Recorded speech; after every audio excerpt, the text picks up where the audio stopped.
The Holy Gospel is written in the 8th chapter of St. Mark, beginning at the 27th verse.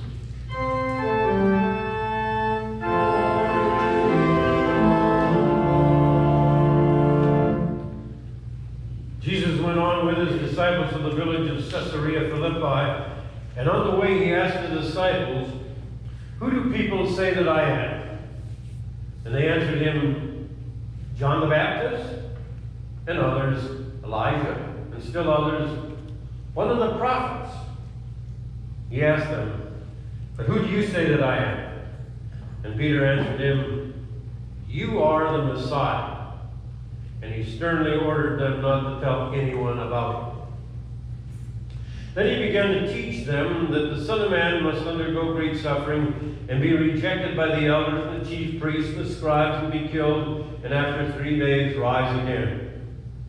He said all this quite openly. And Peter took him aside and began to rebuke him. But turning and looking at his disciples, he rebuked Peter and said, "Get behind me, Satan, for you are setting your mind not on divine things but on human things." He called the crowd with his disciples and he said to them, "If anyone want to become my followers, let them deny themselves and take up the cross and follow me. For those who want to save their life will lose it, and those who lose their life for my sake and for the sake of the gospel will save it. For what will it profit a man who gain the world and forfeit his life? Indeed, what can they give in return for their life? Those who are ashamed of me and of my words in this adulterous and sinful generation, of them the Son of Man will also be ashamed when he comes in the glory of the Father with the holy angels." Here is the gospel for the day.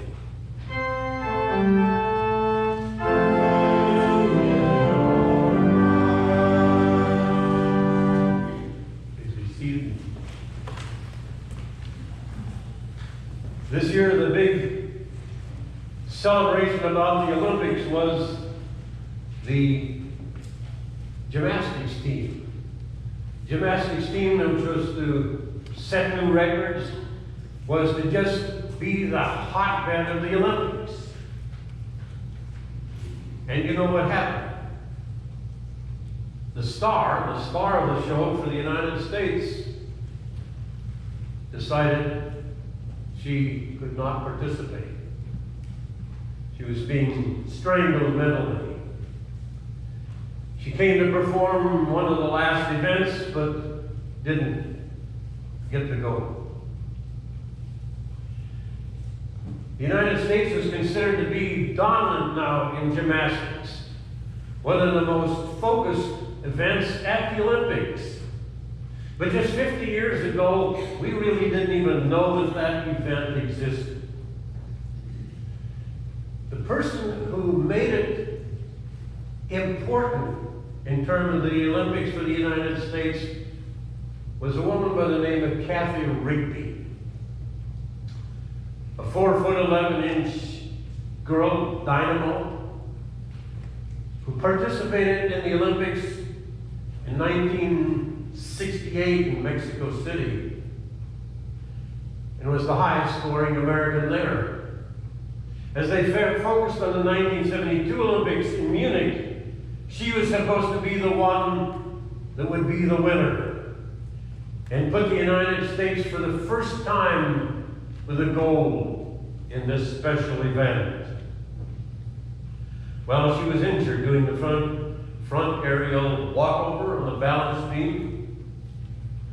She was still able to participate, but didn't participate in that particular regimen and did not win a medal.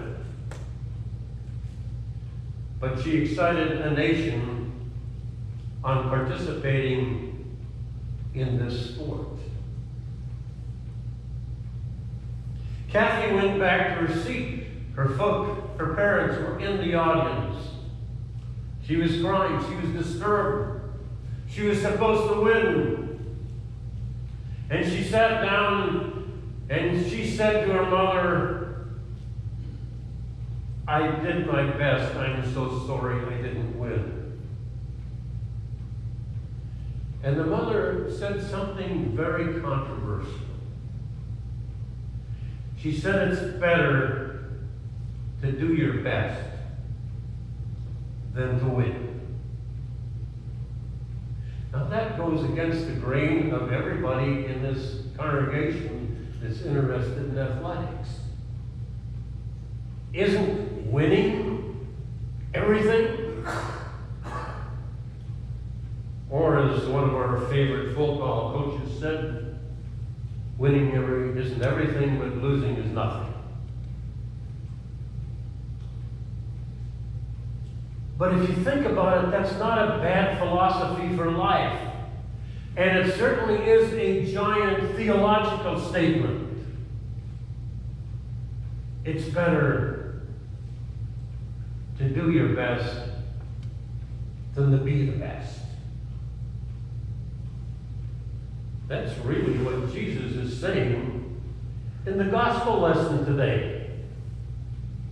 He is going on to Jerusalem, and he tells his disciples what his situation is going to be. He's going to suffer and die. That's not what Peter had in mind. No, I want you to be the king, the Messiah. That's why I'm following you. I don't want to follow some loser that dies on a cross. But Jesus said, you focused on the wrong thing, Peter. And I'm focused on what I need to do, what I need to do best in terms of serving my Father. I've thought about it a lot. What'll be the first question you get when you reach eternity? Yes, I know you're saved by grace. But I think the first question that you're going to get when you meet your Maker is simply, have you done your best? Not are you the best, but have you done your best? You see, there's something inherently dangerous about being the best. And think about what they are. To be the best, everybody else becomes unimportant to you. You have to beat everybody else out. The focus is totally on oneself. Secondly, it doesn't last long. It just doesn't last long. Because to hold that spot in any kind of the athletics, or any kind of major thing that you do on earth, somebody comes along and does it better. Psychologically, it's very wearing. We've seen that happen now. Simone Biles, with Naomi Osaka, the tennis player, who kind of had a meltdown recently in one of the major tennis tournaments. And even Michael Phelps, the one who set the record for the most medals, most gold medals in the history of the games, suffered extreme dementia, or extreme depression. Trying to stay the best and recognizing that it doesn't last forever.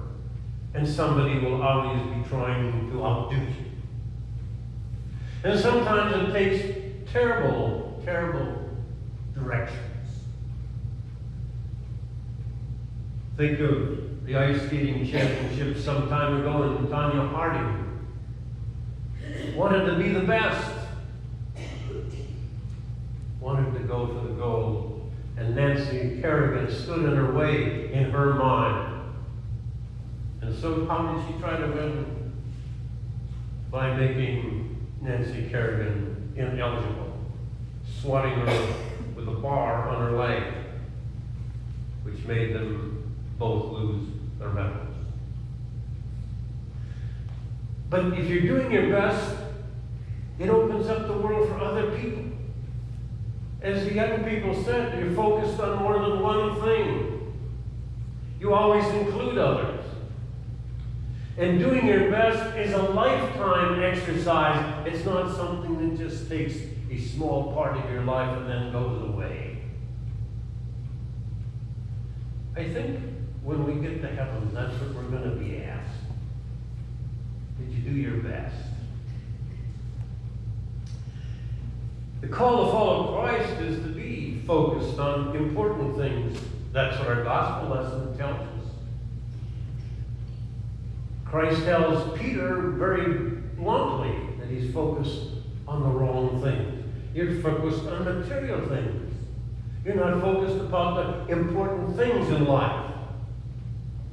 And if we can be focused on excellence in business and sports and art, should we not be focused on what makes excellence in living? I don't think anything can be said about somebody who passes away than it was a life well lived. David Brooks, in his book, The Road to Character, says that you have two sets of atoms, or the world has two sets of atoms. One are resume values, the ones that are important in the marketplace when you're looking for a job, or in terms of your standing in the community. And then there are eulogy virtues, those that are talked about after you die. Not usually in the funeral sermon, but what is said on the street about you as you pass away.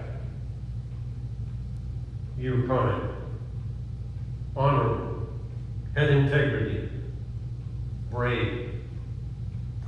See, we teach young people in school to develop strategies for career and material success, but not for strategies for inner character. To have a life that's well lived. Writer Doug Bender talks about a visit in Medellin, Colombia. And I don't know if I'm pronouncing that right because it's a Spanish word. But he visited this town that was well known for its harboring of those people in the drug cartels. But he said, I went to the middle of town, and there in the park are a lot of statues. Statues of those people that have lived in that town and have become famous for doing something in the military, something in business, something that contributed to the community. But he said there was one that particularly interested him when he said there was a statue of a judge that really was not really well known, but somebody had put up a statue about this man that was ruling the courts in a town that was filled with drug cartels. And the epitaph for him is this: in a city filled with corruption, this man did what was right. What a eulogy. In a city filled with corruption, this man did what was right. If you could have that placed as your epitaph, that you lived in this world which really is filled with corruption. They said you did the right thing because you were focused on Jesus and your particular responsibility in terms of serving God.